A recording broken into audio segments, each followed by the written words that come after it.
আজকে আমি class 7-এর question ব্যাংকের ওয়েস্ট বেঙ্গল বোর্ডের দ্য স্কটিশ চার্চ কলেজিয়েট স্কুলের একের দাগের প্রশ্নগুলোর সমাধান করে দেখাচ্ছি।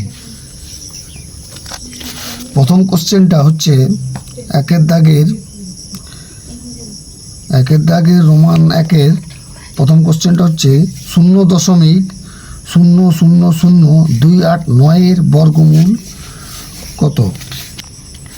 এখানে অপশান দেওয়া আছে 0.017, বি এর দাগে দেওয়া আছে 0.17, সি এর দাগে দেওয়া আছে 0.0017, ডি এর দাগে দেওয়া আছে 0.0017।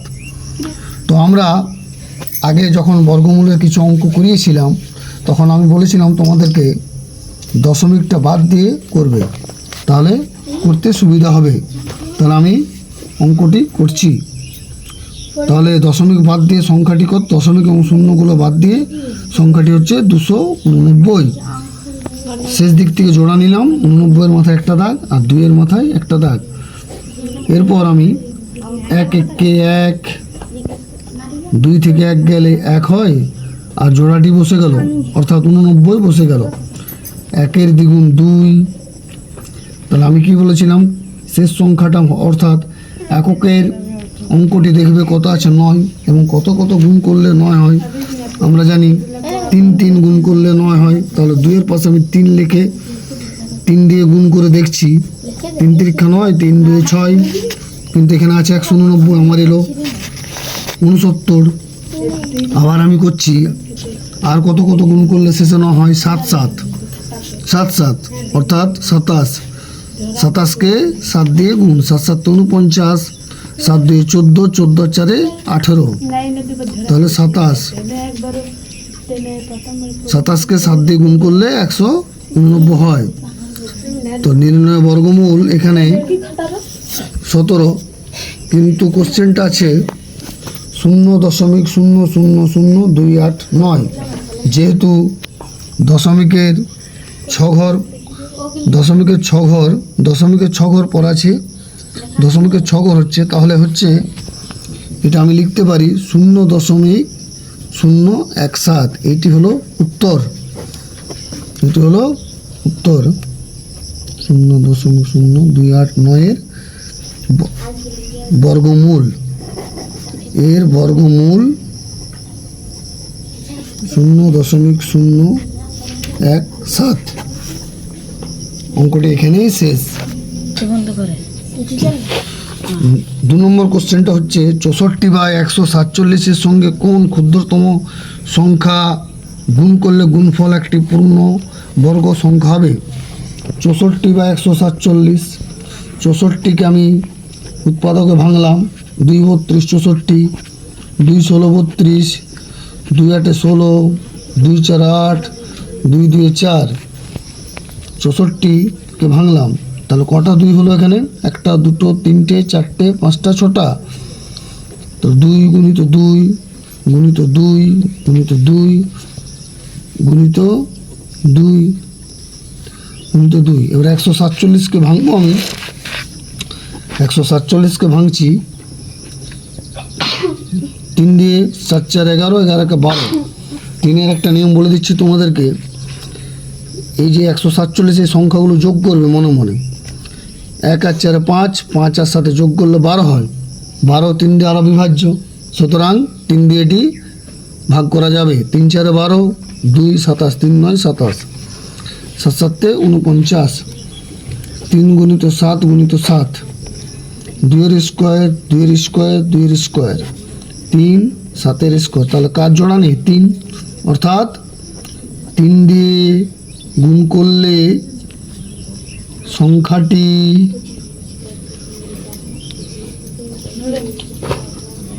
পূর্ণ বর্গ হবে। এরপর আমি 3-এর দাগের অঙ্কটি করছি। 3-এ লেখা আছে যদি x - y তার হোল স্কোয়ার সমান 4 - 4y + y স্কোয়ার হয় তাহলে x এর মান কত। অঙ্কটা সমাধান করছি। এক্স মাইনাস ওয়াই তার হোল স্কোয়ার সমান 4 minus 4y plus y square. তাহলে লিখছি এক্স মাইনাস ওয়াই তার হোল স্কোয়ার, 4-এর জন্য 2 তার হোল স্কোয়ার, 2 ইন্টু 2 ওয়াই এর জন্য ওয়াই স্কোয়ার, অর্থাৎ এটা বি, এখানে ওয়াই বসে গেল। তাহলে এক্স মাইনাস ওয়াই তার হোল স্কোয়ার সমান 2 মাইনাস ওয়াই তার whole square, x minus y তার হোল স্কোয়ার সমান 2 মাইনাস ওয়াই তার হোল স্কোয়ার। তো সূচকের নিয়ম অনুযায়ী আমরা জানি a to the power m সমান b to the power m হলে এ সমান বি হবে।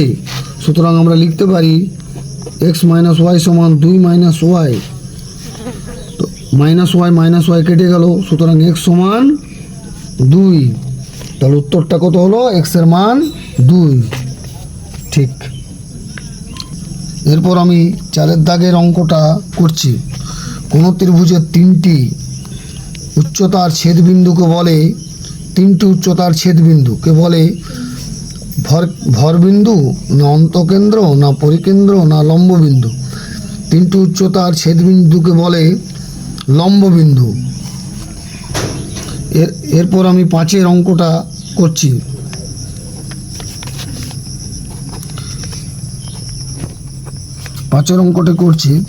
একটি বাসের 18 কিমি যেতে 30 মিনিট সময় লাগে। বাসটির গতিবেগ, একটি বাসের 18 কিমি যেতে 30 মিনিট সময় লাগে। বাসটির গতিবেগ এখানে উত্তরে দেওয়া আছে মিটার পার সেকেন্ড, সবগুলোই কিন্তু, অর্থাৎ আমাকে সেকেন্ডে গতিবেগটি বার করতে হবে, অর্থাৎ, এবং উত্তরগুলো সব মিটার পার সেকেন্ড দেব। আর তাহলে আমি কি করব, কিমিটাকে মিটারে এবং মিনিটটাকে সেকেন্ডে করব। তাহলে 18 কিমি সমান কত?